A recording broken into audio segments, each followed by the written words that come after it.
1 декември е денот посветен на превенцијата од ХИВ-СИДА, болест на 21 век, болест која се уште е енигма за медицината, а ја коси младината. Токму на овој ден Центарот за јавно здравје од Битола секоја година еден месец предходно распишува ликовен и литературен конкурс на тема превенција од ХИВ-СИДА за основните училишта и ги наградува најдобрите. Денеска во Основното училиште Климент Охридски се одржа интерактивна работилница на оваа тема.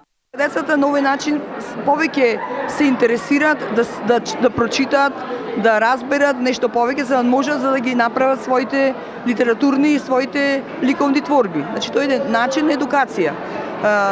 Сакаме интерактивно да не биде сувопарно, па ние секоја година во текот на целата година држиме предавања, работилници. Оваа болест во земјава за прв пат е регистрирана во 1987 година. Од тогаш до денес вкупно се регистрирани 310, од кои 257 мажи и 53 жени, каде најзастапена е возрастната група од 30 до 39 години. Во Битола, во овој поминатиот период, вкупно се регистрирани 8 лица, од тоа 4 ХИВ позитивни, 4 заболени.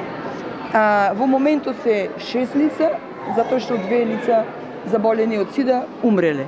Во Кичево исто така има 8, мислам зборам за регионот, 8, од тоа 6 биле со СИДА, 4 ХИВ позитивни, 2 ХИВ позитивни, умреле 5, а сега моментално живеат 20 и во Ресен има едно лице кое е ХИВ позитивно и тоа е живо.